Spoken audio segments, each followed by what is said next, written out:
Check 1 2. Check 1 2. Check 1 2. It all looks good.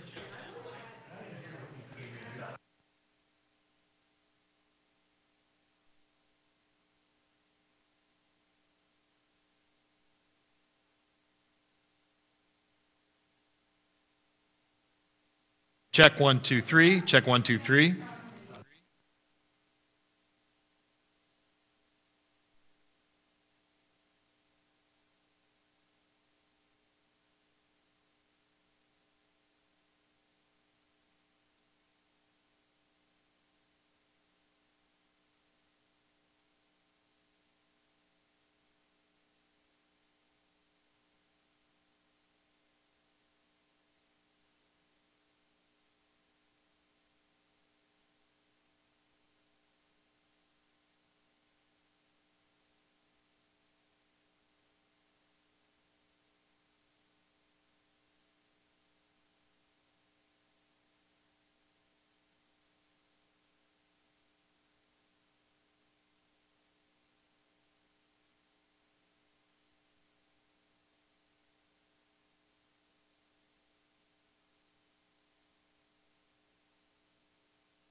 Test, test, test.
left.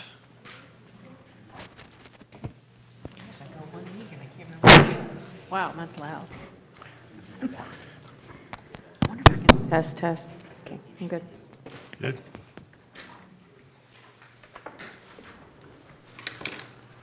We will call to order the February 25th meeting number 2, I guess is what we decided to call them, of the Signal Mountain Town Council. We'll stand now and have the Pledge of Allegiance, followed by a moment of silence. I pledge allegiance to the flag of the United States of America and to the republic for which it stands, one nation, under God, indivisible, with liberty and justice for all.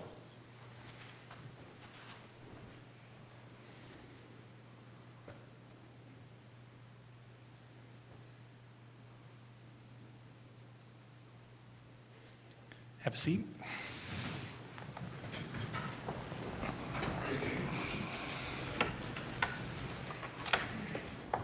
Carol, will you do roll call? Vice Mayor Eastby. Here. Councilmember Bill West. Here? Councilmember Savannah Gerber. Here. Councilmember Robert Spalding. Here. Mayor Dan Langer. Here. So we're going to begin with a report from Chief Eric Mitchell, a new plan. It's a great-looking audience tonight. There's a good-looking group there, so I'm gonna, if you don't mind, I'm just gonna turn a little bit. Yeah, if you'd like to I'm just gonna take, have my back to somebody. Eric, if you'd like, you can just walk around and hold that mic. That's too. okay, I'm gonna just get over here.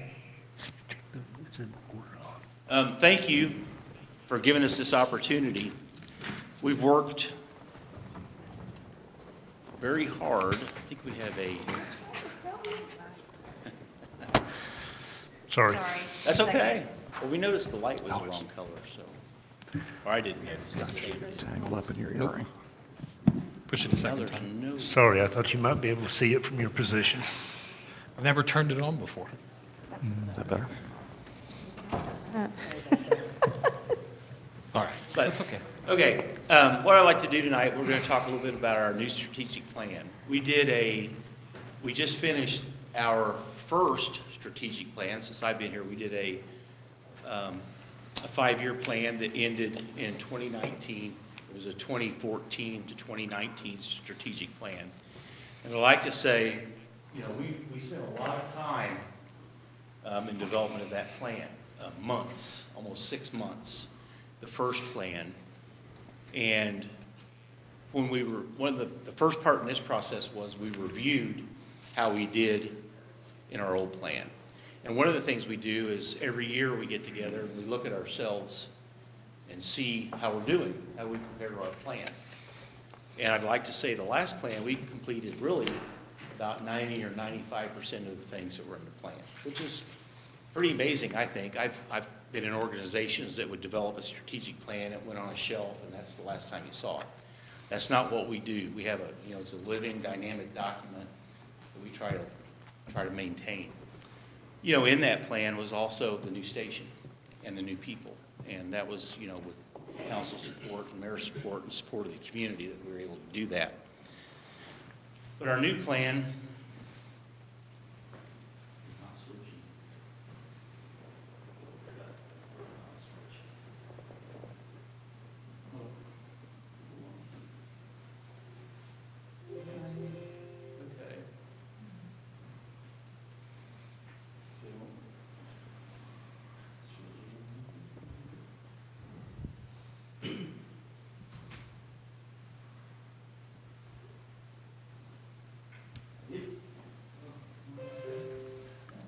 I've seen this happen to Steve Jobs, Tim Cook, and Bill Gates.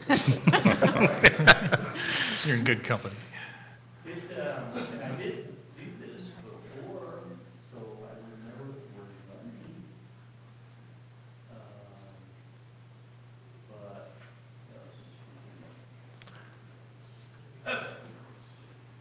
Okay. There you go. Technical difficulties, not unusual. I've always said electronics are great when they work. So it's great when it works. The purpose of our plan, you know, it's not just to say you have a strategic plan. The thing we look at, we use it as a clear guide that defines our mission, our vision, and our goals. And the plan provides us that path to meet those goals. You know, we'll use this plan to meet our current and future needs. You know, our community is ever changing. We're growing, service needs change. So we'll look in a second at our mission, but it's to aid us and continue to provide what I think is an excellent service to the community. Not just emergency service, but non-emergency service too, in code prevention, public education, and those areas also. So the plan identifies 4 strategic initiatives. Our last plan had 5, this one has 4. We were able to combine a few things. 17 objectives in those initiatives, and 80 critical tasks in those. And we will address these over the next 5 years.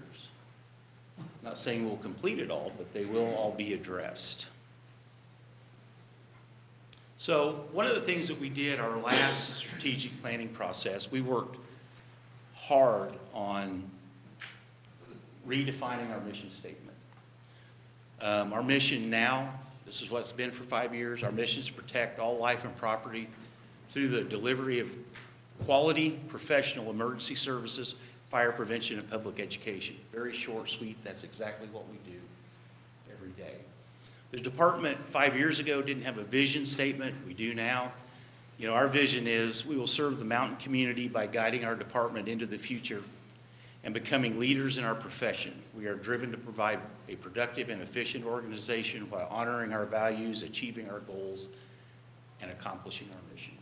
That's, our mission's, who we are, and our vision's where we want to be, who we want to be.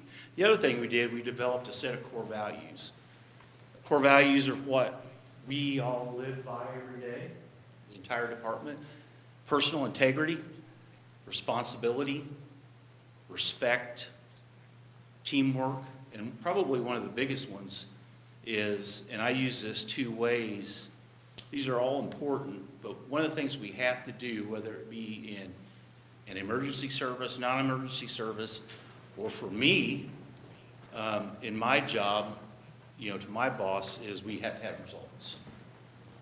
And, some of the results we look at is, the work we do in the field, the results we get, the feedback from the community. I think one of the best results we've had in a long time is the new station. It was developed, it was designed, developed, construction, on time and within the contracted budget number. So that's a good result. Okay, our new strategic initiatives. I'll talk a little bit about them, and then I didn't put all of our critical tasks or objectives under these, but I'll just mention some of the more important ones. Initiative 1, provide exceptional delivery of core services and programs to our customers and ensure the long-term sustainment of all service delivery. I don't want to be a one and done. If there's something we're going to do, if there's an initiative we're going to take on, we're going to make sure that we can sustain it for the future. So under that is we want to provide an all-hazards approach to meet the community needs. We want to make sure we're delivering the services we need to match what the community needs, whether it be emergency service, code enforcement, prevention and education. We want to make sure that we can deliver that, an all-hazards approach to help that. One of the things that we're going to look at, we do life safety home inspections. So if somebody calls and say, can you come out to my house and take a look around? The shifts will go out. They have a checklist that they go through. Well, one thing we're adding to that this year, it's a wildland urban interface checklist too. Not just inside the house, we're going to take a look at outside the house and make sure the folks, have a good defensible space, make sure they don't have, a brush pile up next to their garage or something like that. Just to help the community, we want to prevent those fires before we start.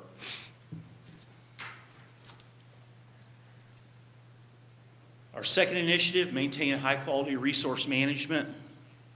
We're lucky, fortunate that You know, we have nice equipment and nice things. We want to make sure that we're doing the right things, whether it be facilities maintenance program, a fleet maintenance scheduling program. We want to make sure our fleet's kept 100% all the time.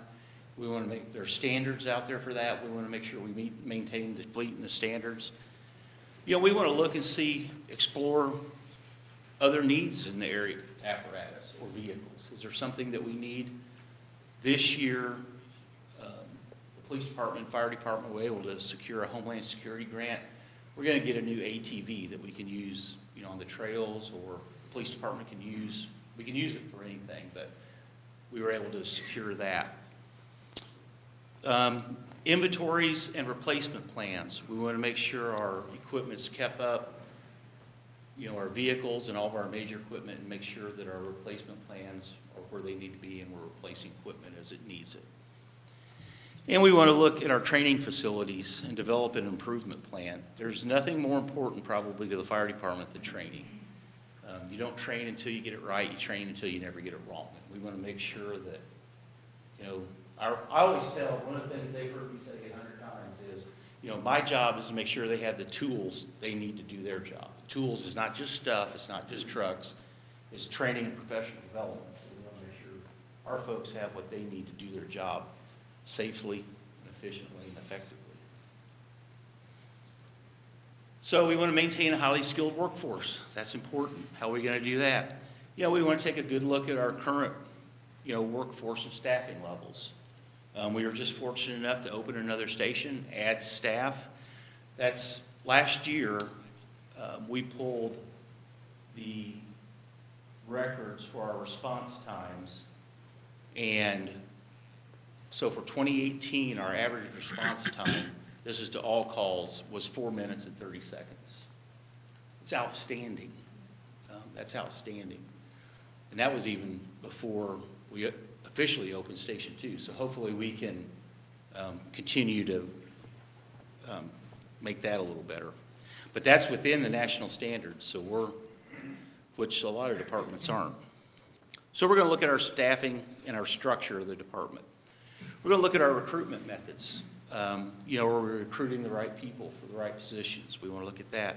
We want to improve the selection process we do. The current process is better than it was a few years ago, and now we just want to make sure that as we choose employees, are we choosing the right people for the positions? Whether it be a firefighter position, training officer, whatever it is, we want to make sure we can do that. One of the biggest initiatives this year, or objectives under this initiative, is health and wellness and peer support programs. We do currently, firefighters take an annual physical, and we want to make sure that we have a healthy, safe workforce. One of the things, firefighters are 129% more likely to die from cancer than the general public. And we want to make sure that, you know, our folks are protected and we don't have any of those deaths. I've had, in the last 2 or 3 years, people I used to work with from where I retired from, I've had six guys I used to work with died from cancer. More and more, the state pensions are looking at cancers as presumptive. But we want to make sure through other initiatives, gear cleaning, you know, making sure we follow, you know, the cancer initiatives that are out there. We want to follow and make sure we have a good, healthy workforce. So we're going to do physicals. We're going to look at these initiatives. The other one under peer support is, this is kind of a staggering statistic. In 2017, 103 firefighters and 140 police officers across the nation committed suicide. 93 firefighters were a line of duty death. There were more firefighters committed suicide than had a line of duty death. There were 129 police officers in the United States that were a line of duty death. There were more police officers that committed suicide. Then we want to develop a peer support program. There's all sorts of programs out there. Luckily, we've got some folks that are interested in that. I want to make sure, my goal is to make sure everybody retires, you know, healthy and safe. We want to make sure if anybody has any issues, we see a lot of, you know, we just see a lot of bad things. And we just want to make sure that the support's there for them that they need to retire healthy and happy. Our fourth, one of the other one is, it involves training under this highly skilled workforce part. Take a look at our training, professional development program and make sure we're doing what the department needs in training and professional development, again, so they can deliver a high level of service. Technology. Technology is great when it works. But through technology, it makes a lot of jobs easier. Our data management. We switched data management systems a few years ago. We just now completed one of the things that's actually on this plan is upgrade to a cloud-based data management system. It's a web-based, cloud-based system, and it'll allow us to do a few different things. One, all of our building information can be stored on that database. All our pre-fire plans we do, pertinent building information, any hazards in a building, but that'll all be, we want to get some tablets for the trucks. That will help in the field. That's at your fingertips now. All those records are at your fingertips, and it'll help. One of the things is when the guys go out and do pre-plans, the way they do it now, they'll go out, they've got a sheet of paper, they fill the sheet of paper out, they come back to the station, and they change the data into database. Well, now with those, when we get them, they'll be able to do that right in the field. It'll save time. They're not doing work twice. So that's a plus too. Dispatching, we're constantly looking at ways to improve our dispatching methods. We have a program now called I Am Responding. Actually, it gives all the information that the dispatcher writes in the CAD notes. So rather than just get dispatched to the call, you can actually read it. And it's how I get, it's on my phone, it's how I get alarms at home. So we've got displays up in the stations, that's good. And there's several things that we can do with that program that we're just tip of the iceberg right now. Hydrant information, that's all in there. So we're able to use that too. One of the things that we have, and that program will help us with, we never had an efficient way, if we have something big happen, whether it be a trail rescue, a fire, we've never had an efficient way to recall people to work. So with this I Am Responding, it'll send a text message, phone call, or email, and it's basically check boxes that you can fill out. You can send it to a whole shift, a whole department, individuals. So if they even use it for, if somebody goes home sick during a day and they need somebody to come in, they can send out a message to everybody that says, hey, we need backfill for this. So that's another thing that's really helping us out. So how are we going to make this work? It's going to take, we started on this plan in September, and we finished in February, and so that was a lot of work. And as I told them our last meeting, it's like, okay, we've done this now the work starts. The work really just started. So with support from the council, town manager, all the community, we're going to make this work. It's going to be work on our part. Some folks have already stepped up and said, hey, I want to be involved in that. I want to be involved in this. So everybody's stepping up, taking ownership of the plan. As they heard me say, again, 100 times during the development of this, this is our plan. It's not my plan. It's our plan. And we're going to make our plan work. And that's basically it. Thank you. Good job. Anyone have any, and we can bring back Chief Mitchell any time, obviously, but anybody have any questions about what came up today? I had a couple, and some of these we can look at this over time. Can residents participate in the building database? There's probably a way. Our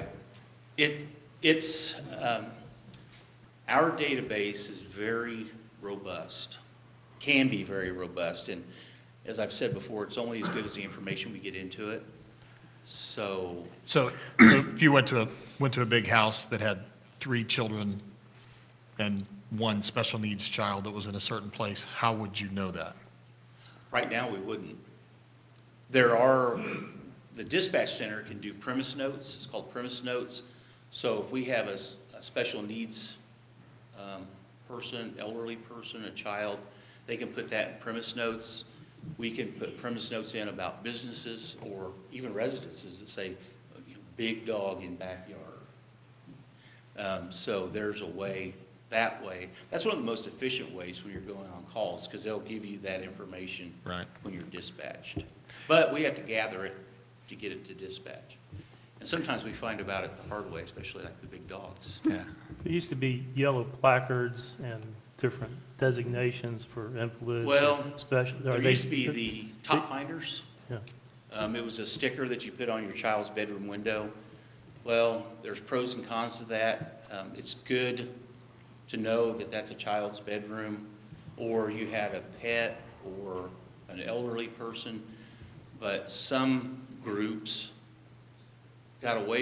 we've totally got away from the top finders because we're worried about pedophiles and everything getting into your house, knowing where your kids are sleeping. So there's still door stickers that you can put on the front doors that says, there's a pet lives here, or a disabled person, things like that. But, sometimes some people don't want that disabled, that sticker on the front door that says it's a disabled person, because if it's somebody Sure. trying to break into a house, so it's a, I guess maybe the question is, like when you do the life safety survey in homes, could you do somewhat of a pre-plan for Right. residents And that's like what- you do businesses? That's what we do. They'll go out and go through their checklist, but we also have where people can create escape plans and things like that. Basically the same type of thing. How do residents find out about those kinds of things? It's on our website or on our Facebook page. We send out information occasionally. I'd like to do a mailer this year that maybe we could mail out, just letting people know. We do several a month. And we got door hangers. We thought about, just going to neighborhoods on a Saturday and just doing door hangers, saying, if you want to do this, here's the number to call. I'd like to see this kind of thing, our email blast, marketed that way. I think that's a reasonable thing that, And we've had, it's amazing, we also participate in the Get Alarm program with the state of Tennessee, the Fire Marshal's Office, where we install smoke detectors in residences, and they supply the smoke detectors too, so we don't have to buy them, we just have to go out and do them. And right off the top of my head, I don't know, but it'll be in our annual report, which should come out in a week or so, but how many, we put hundreds of smoke detectors up every year in town. And sometimes it's identified through these home life safety visits and the surveys that, hey, you don't have, you've got one smoke detector in a 5,000 square foot house. So we go in and, put smoke detectors where they're needed, especially outside bedrooms and different places like that. Anybody else have any other questions? Thank you, Chief Mitchell, and thanks so you. much to all Great you work. folks for showing up today.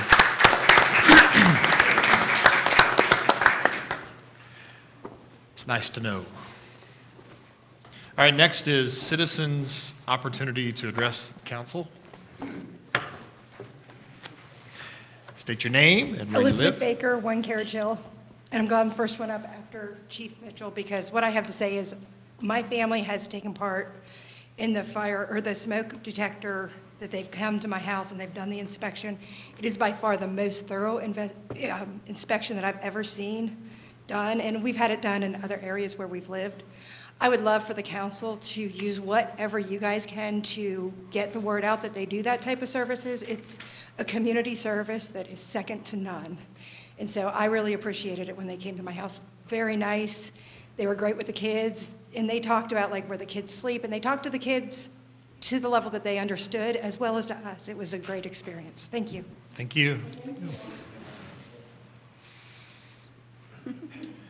Anyone else? Then we roll down, I'll send Cherokee. This a question came to mind. I know that Walden has a new facility. I don't know whether they have a new engine or not, but I know that, I think I know, that we respond to some of their fires. To what extent, Walden, you know the answer, Dan, you will, do they respond to our fire alarm? And can they come all the way into the city, deep into the city for a fire to help us out? Or how's that work? Bo, you know that. Well, I'll defer to Chief Mitchell if necessary, but we have a mutual aid agreement that is fully complementary, that we will respond anytime we are needed to theirs, calls, and vice versa.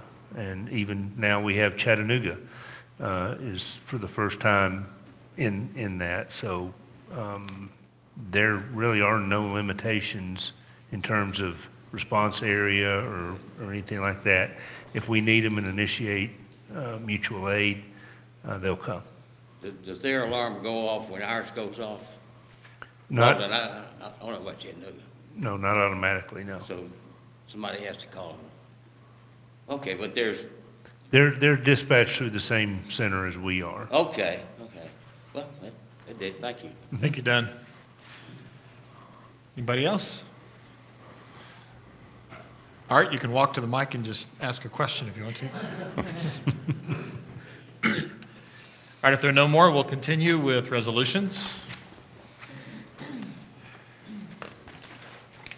First is a resolution authorizing the town manager to purchase one 2019 Chevrolet Silverado 2500 HD, Tennessee State Contract Number 56443 from Wilson County Motor Company, LLC, Lebanon, Tennessee, for a total amount not to exceed $28,697, no cents, to be used by the Water Department for the town of Signal Mountain. Explain to us what a truck is. This is a 2500 series pickup truck. It is replacing another vehicle. It is a budgeted item. And I really wish I could buy one for $28,000. This is state contract, and it's a very good price on it. Do we hear a motion? Motion to approve? Second. Any discussion? All those in favor? Aye. Any opposed? Carries 5-0.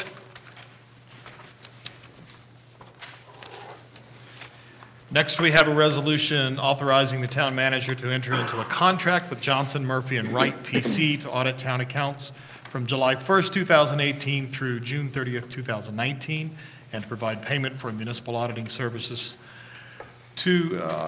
performed on town accounts for that time period not to exceed $25,650. And this is, how long have they been our auditing firm? I'm not sure exactly, for many years.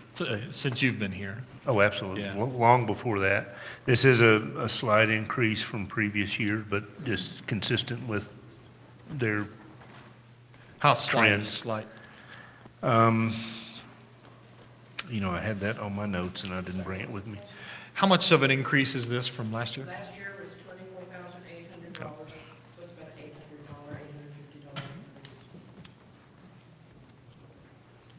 Do we hear a motion? So moved. Second. So the discussion that we've had several times is, should we be looking at somebody else? And we've had that discussion and decided that we like what we have, and it works well, and it's efficient, and so And I'm sorry, I didn't catch you as the first on that. was Bill. So, any other discussion? All those in favor? Aye. Any opposed? Carries 5-0.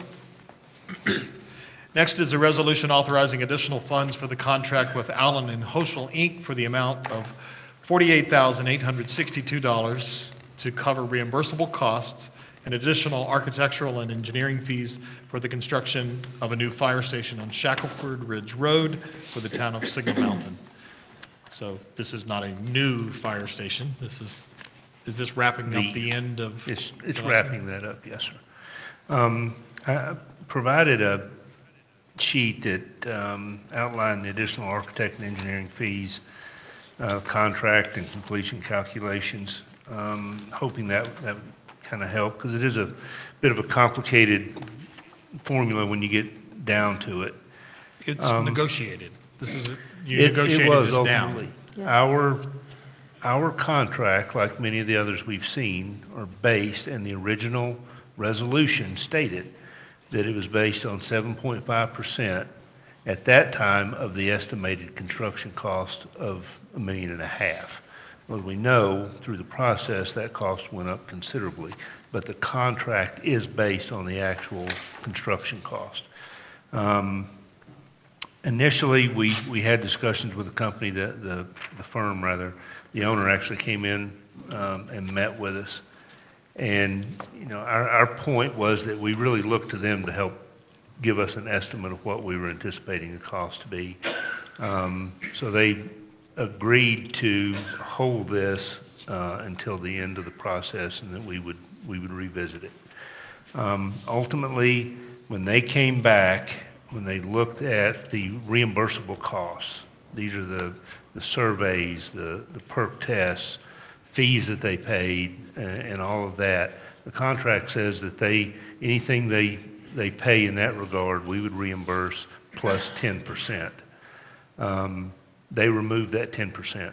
So basically, they handled all of that for us without costing us anything, which was a lot of work and effort for them, and they removed that cost on the front end. When you look at the additional cost for the station, and ultimately what it would take to meet the contract of 7.5%, they came in and reduced that some as well. But when it was all said and done, if we had followed the original contract, the overall cost would have been $81,143.37. When it was all said and done, with the concessions they made on the front end, and then we did negotiate, and I presented a counter to that, we ultimately are at the $48,862. This will draw from the loan? Yes. And what's that balance? The unused balance? We are around what we haven't used on the existing loans. We have about a $500,000 available balance on that. So there are plenty of funds there for that. Also, I want to point out that when we authorize the construction, we authorize the construction cost plus a 10% contingency. If you look at the reimbursable costs, if we had been paying that, that would have just been credited to the construction cost. So even with those, we are in just under the contract price for construction. So with what we had approved for A&E and the construction, we were at just over 3.1 million. With all of the changes, everything closes out, we're at 2,933,000. So we are well below the funds that were authorized for this project. Do I hear a motion? Motion. Second. Motion second. Any discussion? This isn't, so I have a question, and this isn't really questioning. I mean, we have to do this, and we probably will. But in looking through the paperwork earlier, they charged, I don't know, it was $1,200 or $1,600 for printing the plans. And I was surprised, since this is something that came in later, that we hadn't already paid for that kind of thing. Would it be normal, or do they have to change, because the plans changed, do they have to do them again? Well, that is one of the reimbursable costs in the contract. Okay. So that it's not stipulated up front. It is reimbursable, so they would bill us for that later. That's one of the things they reduced. Per the contract, they called for 15 sets of prints. When it was all said and done, they realized that we didn't need that many, and they covered the cost of half of those, Even though they printed them? as far as I know, yes. Yeah, I mean, it looks like it does Yeah. from the bill, Yeah. yeah. the So, invoice. so those are things that we normally, they probably would have gone ahead and invoiced and we would have paid, but since we had the initial meetings with them about these variances, and we agreed to hold off those discussions and come to terms on what we thought was appropriate for both sides, that's what we did. Okay, that helps me. Anyone have any questions? All those in favor? Aye. Aye. Any opposed? Carries 5-0. We have no ordinances tonight. So, moving on to the discussion, I meant to say this when Chief Mitchell was up there. Also, congratulations. You recently got your CMFO, your Certified Municipal Financial Officer, correct? You guys both did? So, yeah, Town of Signal Mountain now has 4 certified municipal financial officers. Are you almost? Oh, okay. Good. Oh, you completed the coursework for it. So I have a couple tests yet. I pull that back then. That close. All right. Discussion, library board applicants. There are 2 applicants in here. The library board met, and I'll just go ahead and do my board report now. The library board met last week, and one of the applicants came in at the end, very, very qualified, but the first, I'm trying to pull this up. The first applicant, Maggie, has been volunteering at the library for a while. The second applicant that you have in the packet is Virginia Cairns, who's extremely qualified and somebody that would be great to have working with the library board at some point. But the library board indicated to Karen, the manager, that the preferred choice of the 2 that we have here is Maggie. So I would like to move this, which is what we need to do, right? We're going to, Yeah, generally in the preliminary discussion, if we have more than one applicant, then there'll be discussion and someone will nominate one of the candidates, and then once that nomination is established, in the following meeting, we'll have a resolution prepared. so I'm prepared to nominate Maggie, but if anyone else has anything else they want to add.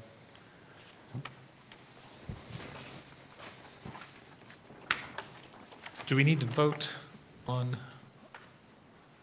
someone who's been nominated, or is, It probably wouldn't hurt. all right? If there's a nomination and there are no other nominations or objections, I think that pretty much establishes the will of the council, but All right. for the record, it wouldn't hurt to vote on the nomination. So I move that we accept the nomination, let me say Maggie's entire name.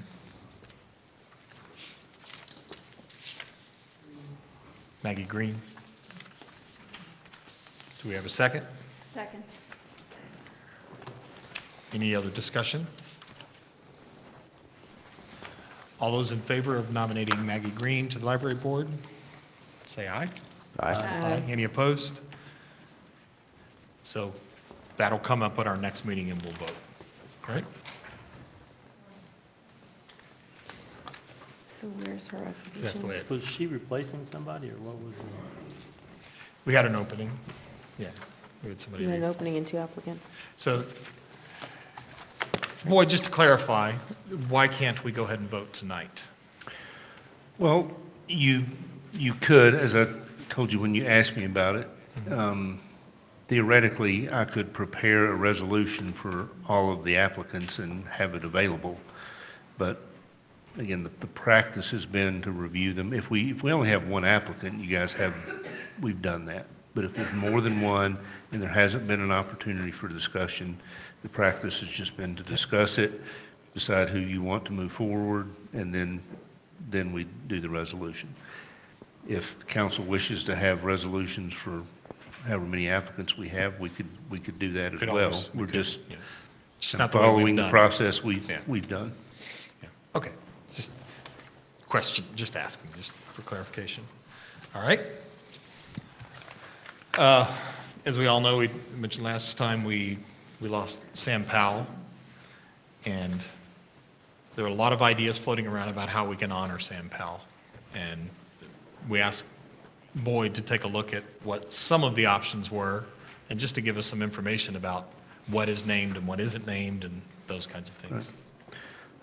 Really, and I've conveyed some of that to you in advance, but, you know, all of our parks are named.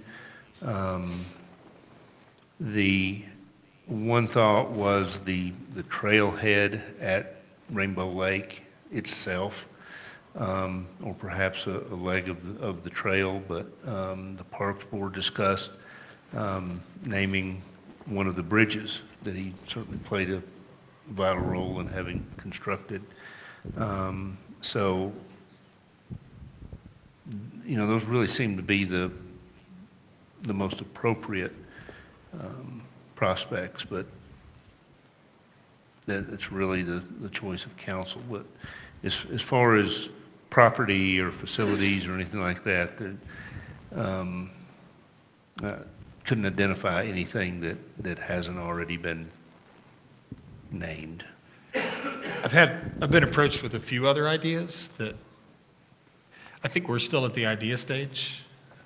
That's my thought. This is discussion, so anybody chime in, that I don't feel like we ought to be making a decision on that just yet until we have a chance to hear from some other options that the public might want to suggest that we research as well. I was at the Planeteers met this afternoon at Thrasher, and somebody from Thrasher mentioned something over there that they thought, so there's a lot of ideas floating around. He was clearly beloved and clearly important. So anybody have anything else you want to throw in? We will have to come to a council meeting and make a decision, so. So what's the protocol? Would we put the ideas all together and then just as a group collectively decide on which one we think is most appropriate and vote on it, or? That seems reasonable, like maybe we just funnel information through Boyd. That would be fine. If you want to provide me with any information you would like to ultimately bring to council, determine which meeting you would like to have the discussion at, and then I can forward the information well in advance of that meeting, and then I think it kind of be like the board appointments. We would need to have a meeting and determine what's going to move forward, and then we could prepare, and I believe it could likely be done with a resolution at the next meeting. Right, so for anybody who's in the audience here, or anybody who's watching the video, speak.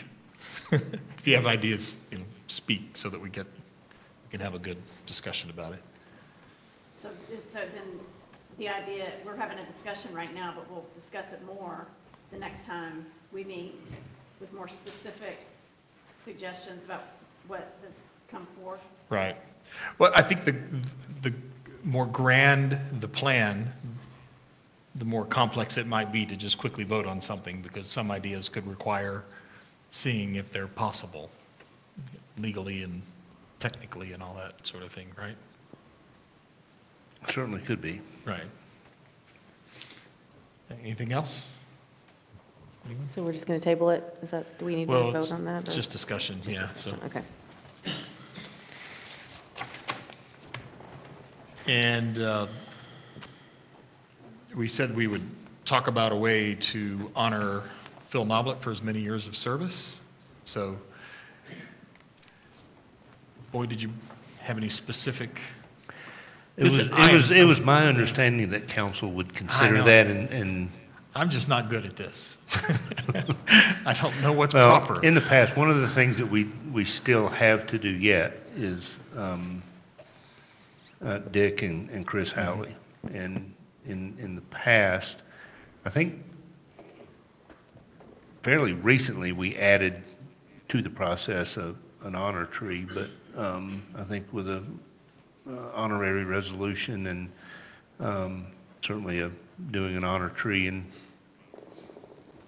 honor of not only him, but the service he's provided the town. Is Phil on the list, Sam, for Centennial? That'd be a very nice time when we have a lot of folks at the Centennial, is it April 6th? Sounds right. 4th The is kickoff. the kickoff. The one that's at Alexian, is that the 4th? That's right, April 4th. If we were presenting any sort of, having people stand up and honor past employees, that'd be a nice time to do that for our most recent ones too. So maybe we can think about that as we're looking at the guests for that event. If we could plan that, and if anyone couldn't attend, then Right. we could subsequently do it at a council meeting. Yeah. So this, without getting into anything as controversial as trees, but are we up on our honor tree planting for the people?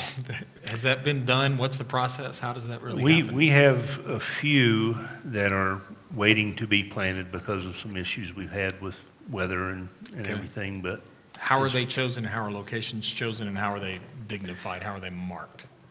generally there's a plaque that's affixed to a stone that sits at the base of the tree. Generally, it largely depends on the person requesting them.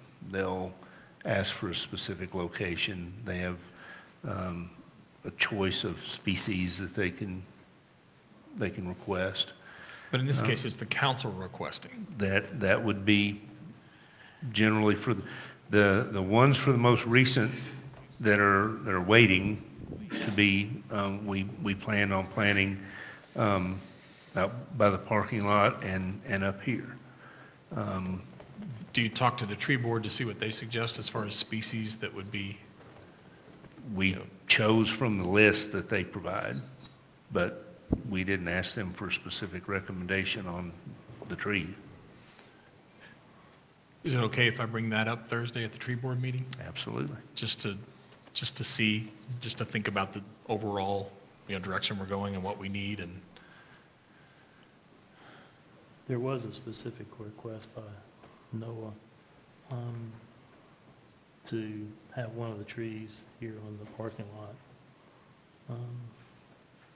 The former, so that, I know that was one that we had mentioned here in council about a month ago. So can I just get back with you after Thursday's meeting? Can you come to Thursday's meeting? Maybe? If they would like. Okay. All right. Anything else on, should we just, do we need to vote? We need to vote. We're going to honor our past employees, so. Do we have consensus that it's okay to do that? Any objections? We have a new attorney, because he's watching to see how we're going to treat the past attorney. This one is Boyd's. It's relatively complex to explain, retiree coverage election. When we went to the state insurance coverage, we had the option to allow retirees to continue to be on the state medical insurance. And the option to choose at what level, if any, we would contribute to that. Since then, the state actually stopped that program. They have now reinstated it, but are requiring an additional opt-in, Or opt-out opt-out. selection. I anticipate that through this process, ultimately, there may be a difference in premiums if you opt in If for you that. opt back in again? Yeah, I mean, we've never opted out. There was a period where they said new employees would not have that option. Right. And then they rescinded that. So we've always said, since we started this program, that employees who retire can continue to be on the state medical insurance, but they have to pay the entire premium. The town does not contribute to that. And that is still an option that we can select. But we have to formally make that selection before the end of March. So I wanted to bring this to council ahead of that. Don't we need to know what that's going to cost? I mean, before we were to choose to Well- opt back in? We don't know that. And I don't know that there will be an additional cost, but the way they're working through the process, I anticipate that that may be the case. Because a lot of this has to do with basically your OPEB liabilities, your other post-employment benefits, and what you have to pay for the retirement benefits for your employees. And if someone opts out of this and says, we don't let our employees do this, New employees. their obligations ultimately could be less than what ours would show. So I just anticipate that there may be a difference down the road. Not saying that to sway you one way or the other, I just think that may be ultimately where it goes. Now, if we opt in now, we can change that at any time. If we opt out, we're out forever. So we can continue to do what we do now, opt in and say we're going to continue to function just as we are now, and if there's a significant change down the road, we can revisit it. If we choose to opt out now, we're out. So this decision has no bearing on anyone's current situation, but it could have potential bearing on new hires and they're looking at their benefit packages. Correct. Is that correct?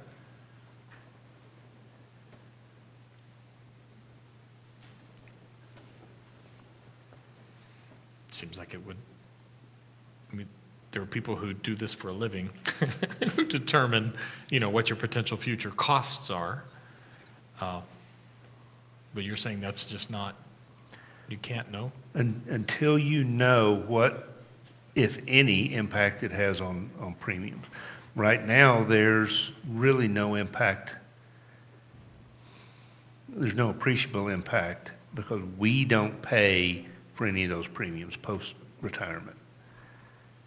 If the state ultimately differentiates between folks who offer that benefit and folks who don't, then there could be an impact. But until we know what that differentiation is, I don't know how you could determine that. But that's the fact all the time, as far as the state's plan, right? I mean, the state could change our portion versus their portion, even on existing employees at any time.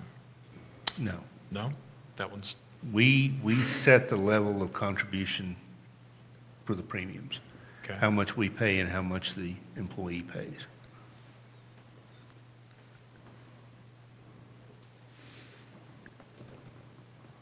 So if we choose to opt in now and later find that there's some significant cost to the town, we can always opt out. Correct. So to me, it seems like we should go ahead and opt in and be done with it. I'm definitely aware that we have a room full of people who are going to come protect my house. Yeah. Not that they would do anything differently, but this doesn't affect, these folks one way or the other. It would affect new people coming in. Right. It's my understanding, once they have that benefit, they have it. And that's why when initially they dropped that option for municipalities, it was only moving forward. If you had the coverage, you had the coverage, but new hires wouldn't be able to participate in that. But again, they rescinded that, so I have no reason to believe that this wouldn't be the same way. So is this whole change because of GASB changes? I mean, I think it was initiated because of the necessity to report post-employment benefit obligations. Okay. And then For when- municipalities. Right, when people started looking at, all right, ultimately, if allowing retirees to do this has an impact on premiums across the board, is that fair to municipalities that do not allow that option? So that's why I think that's ultimately where it may wash out, is that at some point, municipalities that don't allow that option, they don't have retirees, older post-employment employees on the system, so they're not having the same impact as those that do. So I think we might see that, but that's just my assessment. So the GASB requirements, I think, kind of started the ball rolling, and then as it played out, people started looking at, is this really a fair way to do it if some have this benefit and some don't, but we're all paying the same premium? Can we make a motion to draft a resolution to? We have the resolution. If it's a consensus of the council, we'll have that on the next meeting agenda. Yeah. Do we need to vote on Anything else? it? You don't have to, if there's anybody Consensus? feel we shouldn't do this? No, so it'll require another vote, so I'll just need to know direction from the council, so we're good. All right, don't get off that hot seat yet. Sewer moratorium, you give us an update on where we are with that. It's going to open up next week? Yeah. It's going to get interesting. You know, and this is going to sound like I'm trying to avoid giving a lot of detail, and it's because I'm trying to avoid giving a lot of detail, because I really don't have any. March 6th, representatives from WWTA will be meeting with EPA to discuss and hopefully come close to finalizing the consent decree and what that's going to require of the WWTA. And once that happens, then I think we'll have a much clearer idea of what things look like moving forward. Frankly, my thought is that we'll see things getting tighter before they get better. In the past, the PSLP program, Private Service Lateral Program, the way it has worked is as work was done and improvements were made, and they could reasonably document that there was less I&I coming into the system, then they could, for lack of a better term, get some credit. And that would then allow them to let some people hook up. That program basically isn't working that way any longer. That program will probably evolve to where they're just maintaining it or not maintaining. They're responding to emergency situations on those lines, because the shift now, the focus now is going to be on the major projects to fix the system as a whole, not the small lateral lines. So I think it's going to be much harder to get those occasional approvals than it has been in the past. That's just the way it looks to me. This potential change, which hasn't happened yet, people who are, again, watching this video now or in the immediate future in Signal Mountain, you still can contract with WWTA, though, to get your lateral upgraded. That $8 that we pay, that's still possible. And one of the reasons I know this is one of the engineers told one of my neighbors as they were standing there, because their house hadn't been done, if you want to get that done, it might be a good time to do it, because that could end up not being a service that's available, right? Right. It could change. I think they anticipate and understand, as you know, my involvement with WWTA is only a few short months old. And I've been going to all the committee meetings I can and everything to try to get up to speed, and it's a lot. That organization has an amazing amount of work on its plate. But I think what we anticipate is, as this shift happens, those that have been paying that $8, it will probably go to a significantly lower amount, and it will just cover emergency response. Yeah. And I think that's in anticipation of the major investments that are going to have to be made into the system, the millions of dollars of investment and the resulting debt and debt service will obviously drive the rates up considerably. So to offset that and so that most people have as little felt impact as possible, that was one of the things that they saw as a practical approach to drop that $8 to $2 and just respond to emergency situations there and put the focus on the bigger, better solutions to the problem. In the meantime, the term that you used a minute ago, I&I, everyone needs to learn that. It's inflow and infiltration. And inflow is what comes out of your house, what your toilets produce, what your drains produce. The infiltration is where we're having all our problems, and that's all the places where those pipes leak and stormwater gets into them. And I watched them dig one up and, this week, and even once they'd replaced the line where they found a problem with it, there was still more water coming in, and this was before all the rain began. It was close to a gallon per minute, just because there's all kinds of breaks. So our participation in not costing our town millions of dollars potentially because of fines or the WWTA, we all pay it, so it doesn't matter who's paying it, to get those lateral lines fixed. From what the engineer was telling me, there are a bunch of folks on Signal Mountain who didn't do it and could have done it and still could do it. So, and anyone who's bought a house also should probably find out whether or not their house was done, because that's not something that's been disclosed on real estate forms, on real estate purchases. So it's just, we all need to know in order to start fixing this problem. Anything else? Anybody have any questions? It's complicated stuff. I don't really understand what you just said. And I'm really sorry. Well, it's kind of, and I think you represent most of us, because this is complicated. I'm kind of embarrassed. So to say quick, that, but when we, I need to understand what you mean when you say if the WWTA will come to your home and clean out, it's not a clean out.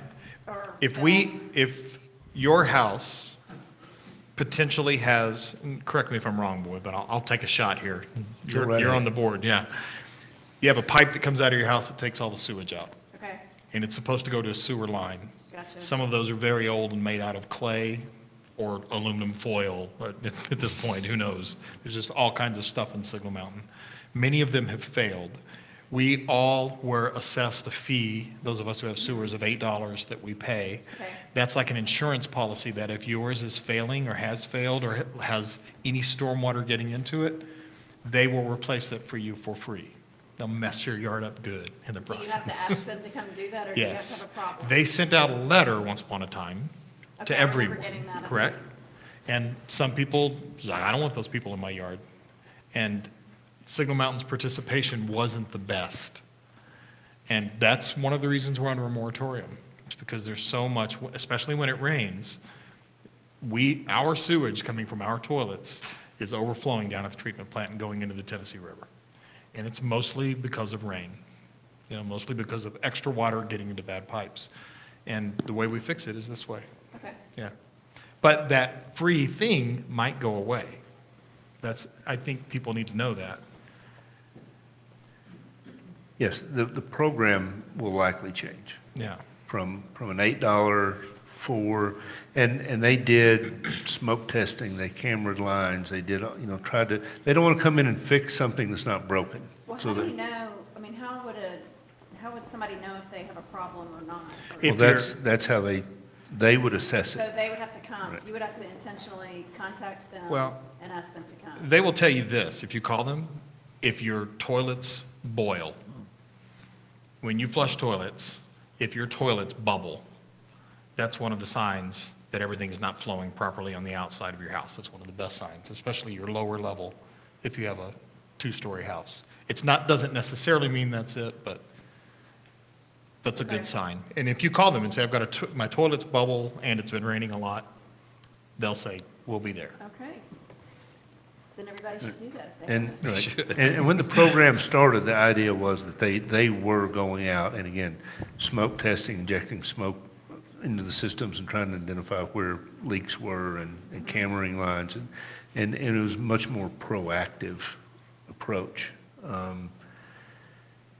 Ultimately, it made a difference, but not to the extent hoped. And like you said, the participation wasn't stellar.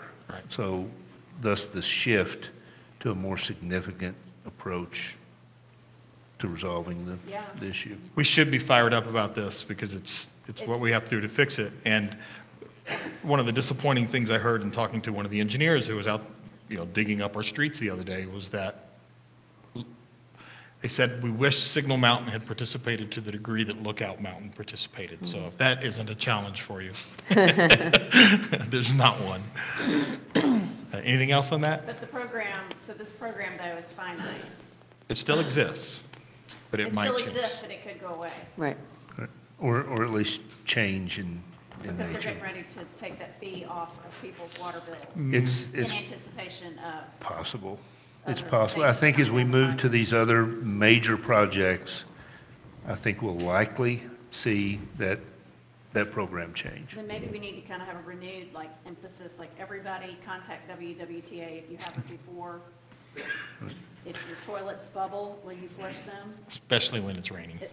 And with all this rain, I think that's just what I'm thinking, The timing is good the to timing. test of that right know it, now. yeah. anything water-related up here is paramount. And, I mean, I will confess, as a newbie up here on this council, but just as a tax-paying citizen, the WWTA thing makes my eyes glaze over.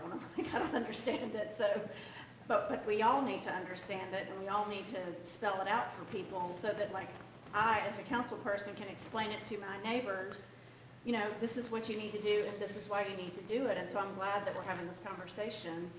And I think we all should just speak up if we don't understand something, so that it can really be spelled out in plain English, like I and all that. I'm glad you explained what that was, because I didn't know what you meant. Well, one of the things, and that's an excellent point, and to that, the point I would like to make is when, we've seen in the news about the new treatment plant that we want to put up north part of the county and the backlash that got, and you read all these things and you see that if we do these things, then we can expand the system. That means different things in different places to a certain degree. When we think of expanding the system, we shouldn't think of new development, big new subdivisions, more growth. We should think about expanding the sewer system into areas that are already built out, do not have sewer, and have failing septic systems. That's the expanding the system that we desperately need. Do we have like Chief Mitchell's strategic plan was so impressive. Could we do something like that? Or, I guess we're kind of in the process of talking about that. That will come in the form of a consent decree with the EPA and the Department of Justice that will lay out what WWTA will accomplish.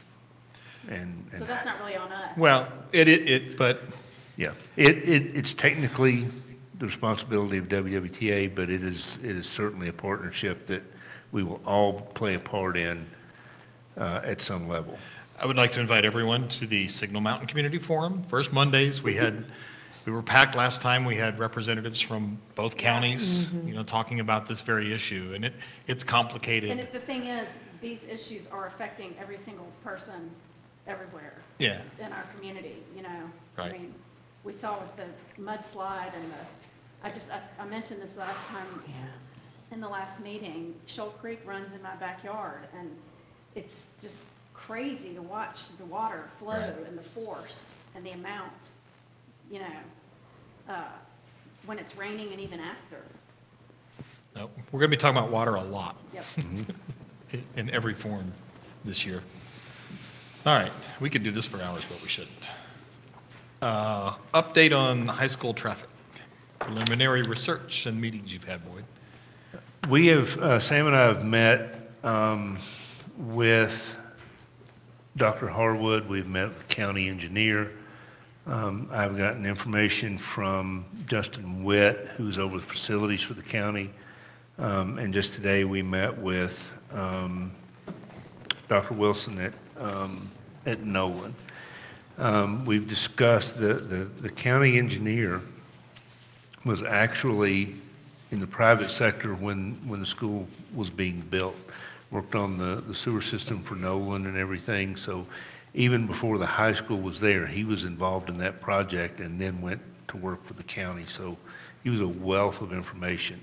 We have diagrams from what was previously discussed, the options for new road end, talked a lot about what the issues were on some of those. And then later this week, I'll be meeting with Chip Baker and Kathy Lennon. Once we have all of that together and kind of see what everybody knows, what everybody's perspective is, then we'll start scheduling meetings with a broader group. When we started this, we wanted to just get as much information together as we possibly can as kind of a preliminary effort. And then we'll start scheduling more committee-type meetings to go over all that and review all of that. When is that meeting with Kathy Lennon and Chip? Friday. Okay. So, and it is interesting that some of the things that we sat down and looked at, you know, in the recent past, are some of the same things they looked at before. So that kind of gives some validity to it. But when you have those discussions and you say, well, why wasn't this one pursued? One of them, which really seems to be one of the best ones, was very simple. The state said no. But no isn't forever. Right. And my response to that is, well, we have a new governor, we have a new commissioner of agriculture, we have a new administration. And no one thought the school was going to be as big as it became. That's I mean, very they positive, actually too. scaled it back thinking we wouldn't fill Right. the school. Right. So they're a whole different set of circumstances. So, Yeah. you know, we once we get all this together, we'll put it together in kind of preliminary report form. So then those Chief Mitchell and Chief Williams, I think Amy said she wanted to be involved. Yes. Loretta. Once we get all of that together, then it'll be far more productive for us to sit down and start working on it. So we're trying to do as much of that on the front end as possible. Give us some work product to work with, and then we'll go from there. And at least on that one point, my position is if we still think that's the best route, we make the state either tell us no again or we make progress that somebody couldn't make before. We have nothing to lose. I mean, That's it, the exactly. state already said no, so that all they can Yeah. do is say no again, Right. or Right. yes. And then we ask a Having third the time. police if they have officers to. there in the morning directing traffic. Made a big helped difference. tremendously. Mm-hmm. And I'm out there taking my daughter I take her to school and I come home in the morning before I go back to work, and the flow is, you know, great. It's a lot better than it was. It's a lot better. And there are different issues out there. There's the stacking issue at Nolan. Yeah. When they're letting out, it blocks the way into the high school. There's the high school traffic in the morning. There's just too many people in one spot trying to go in one direction. And so there are different aspects of it that ultimately you have to look at. Now, that's why I think it's beneficial to go back to these people that have been involved in it for all these years and say, what have you considered? And why wasn't this pursued? Why wasn't that pursued? We have So, real data now. We're getting some Real good traffic information so that I think we can be more productive when we sit down and start working on it. I have a question. Is there additional cost to the town by having those officers there? Because I know we have a certain number on any given shift. And so because I mean, they're out there working their tails off, and you got teenage drivers. I mean, I'm like, oh my gosh, please don't hit our officers. But like, who's taking calls during that time? Or are we pulling from our police force during that Well, time? we work that to the extent possible.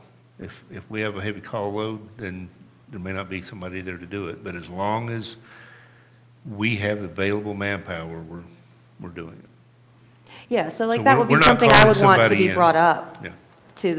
to our other elected officials, because that's a Hamilton County responsibility to make sure that it's safe for our students. That's our road out there, though. It's our road, but I mean,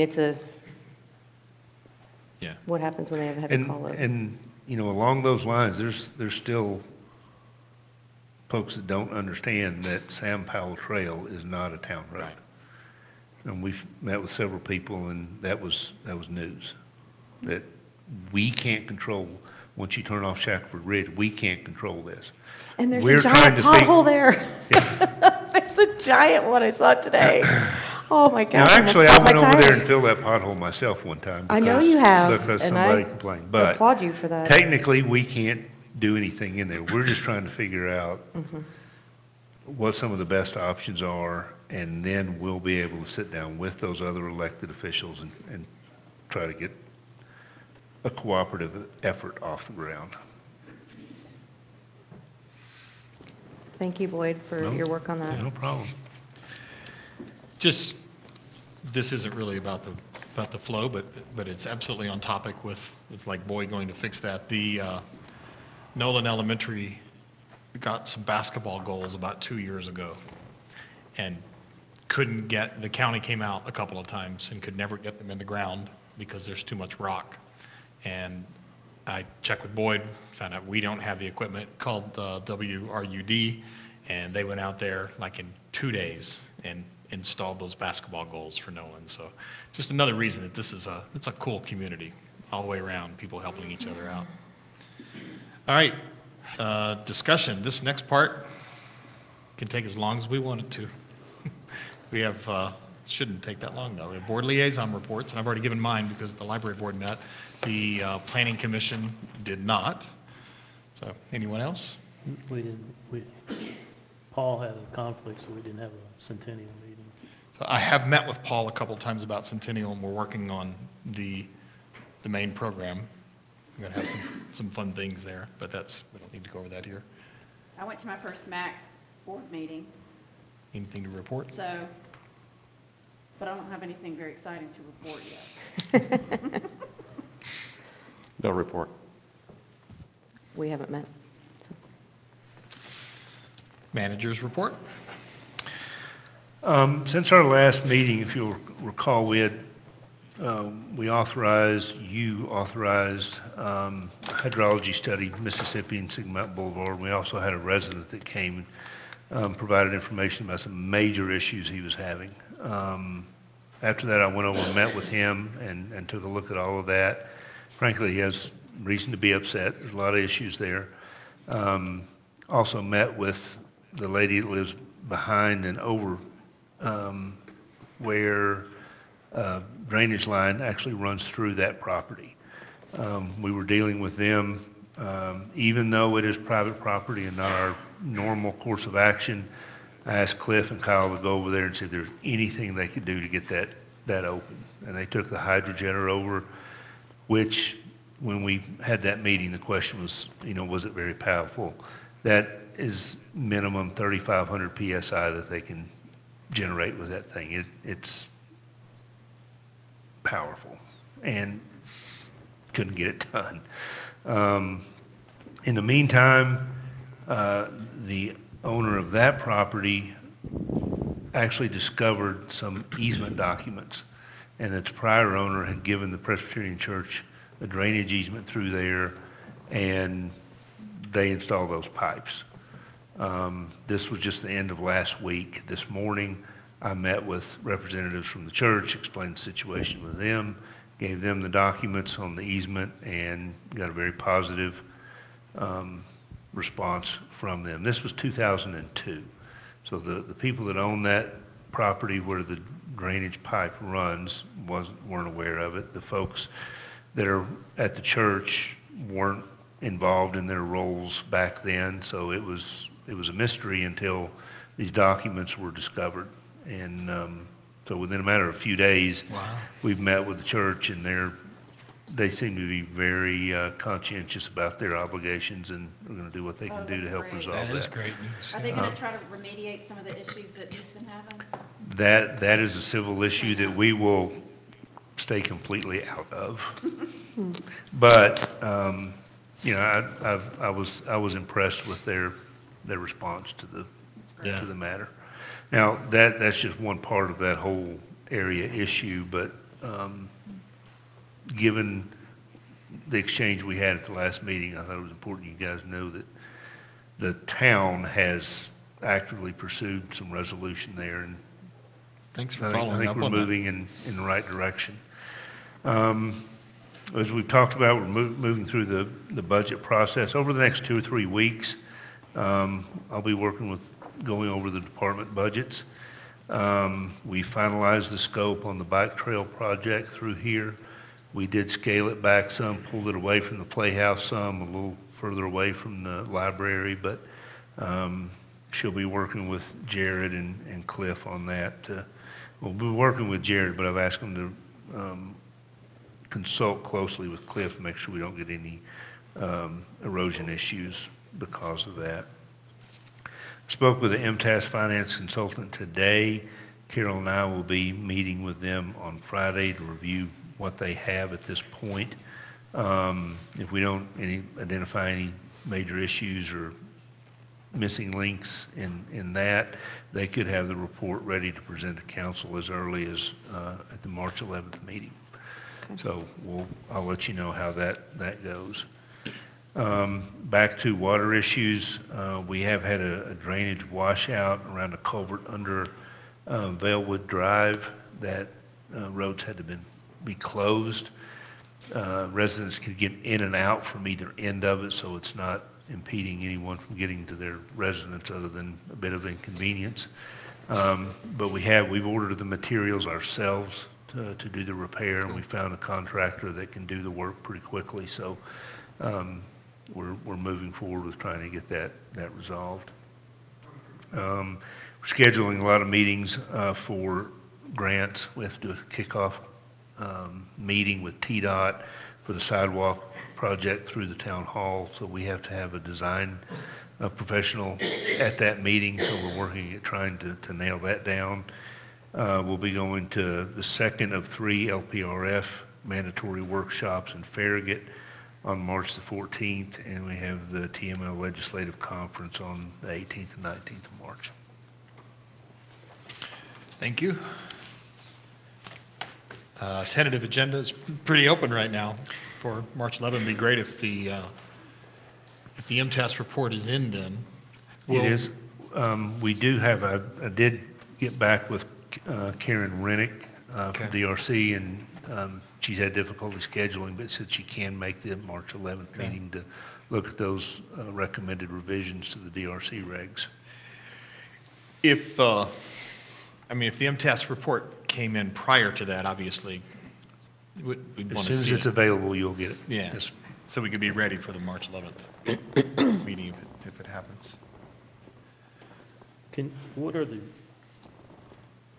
recommendations for the DRC? Is that something we talked about?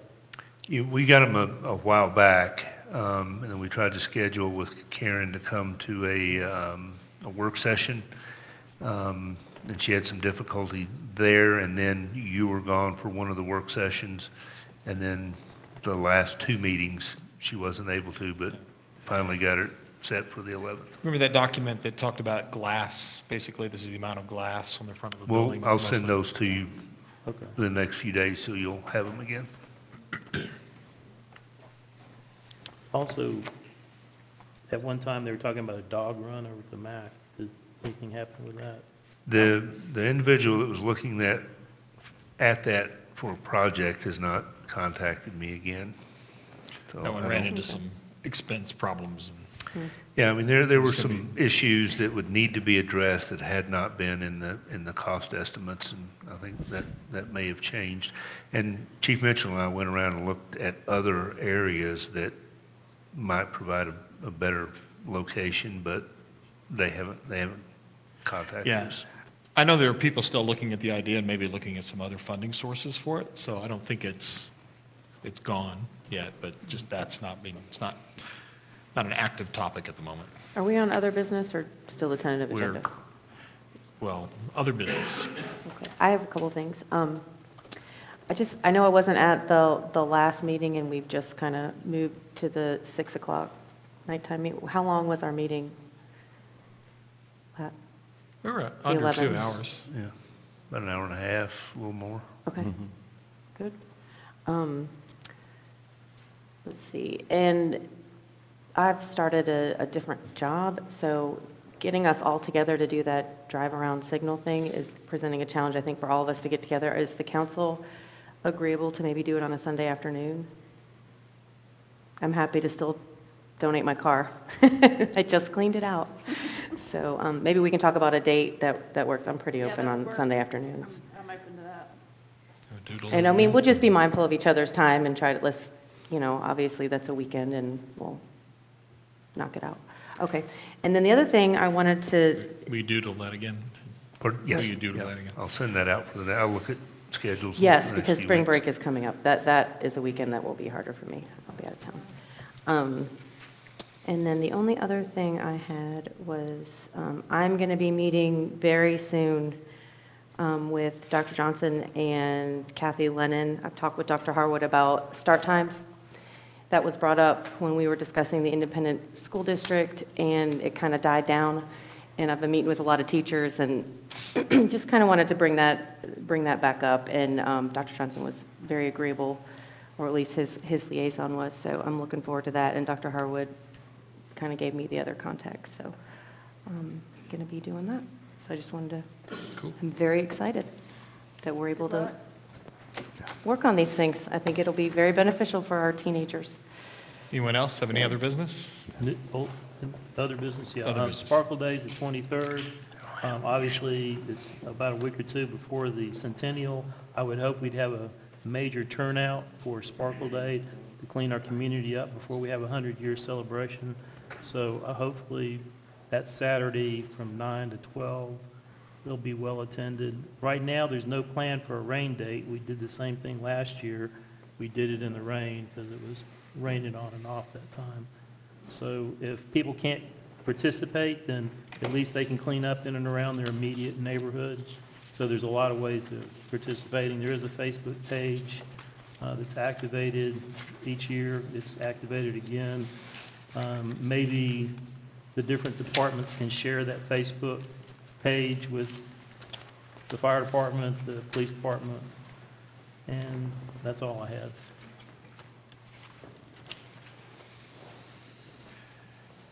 Since you brought up Centennial, I want to toss something out, and this is a little pie in the sky kind of thing, but just to see what council thinks about it.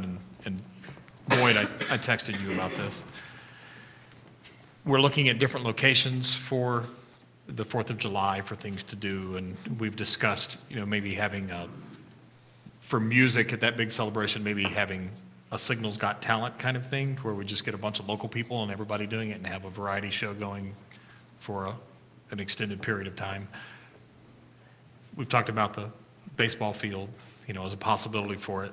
I think that's probably the most expensive option, and it has the biggest potential for having nobody attend also, because it's out there and it's in the sunshine, but it needs, and I'm not trying to bring up a discussion of all these things, and if I'm wrong on these, we can talk about them later, but that one needs a cover and a stage and electrical. We've got the pavilion as one, but I want to throw one other option in. I think it would be nice, and this is the maybe crazy idea stuff, if we had a gazebo kind of bandstand in Althouse Park that could be used for things like this, that's different from a picnic area where all the tables are. If it was just, a lot of small towns have them, and I have it's not something we're budgeted for. I don't know if we'd have to try to have a fundraiser or something like that, but it seems like the kind of thing that we could probably build without people build decks, without contracting something out, that might be a nice place. So just an idea to toss out, and if anybody else, I think that'd be cool. we It'd be You cute. probably actually get used a lot more than you realize. Yeah. And if we were thinking about a maybe area, that maybe area would be where the bear rotted out and is gone. You've kind of got a long green space where the bear was, the tall one. And then you had the other two smaller bears over here. That's a long greenway right there. That would be a nice spot for people that's shady and that kind of thing. So and I don't know if it's even possible to think about doing by July, or if we even have the desire to do it, but I think you should head that up. I don't know. I think that's like. It's a good idea. That's one of those quality of life things Yeah. that you would probably get, be a nominal amount of time and resources, and you'd probably get a really nice response from the community about. There are a lot of That's things good that, to use. yeah, I think it would be, but there's a lot of stuff that Boyd's thinking right now that we're not thinking. Oh, look at his face. That he's going to tell me about tomorrow, probably. But anyway, that was the idea, Boyd, that just is another maybe, that would be something. So, Ideas are good. any other business? Motion to adjourn. Motion to, second? Second. We adjourn. All in favor, aye, adjourn. Thank you. 15 minutes longer than we want.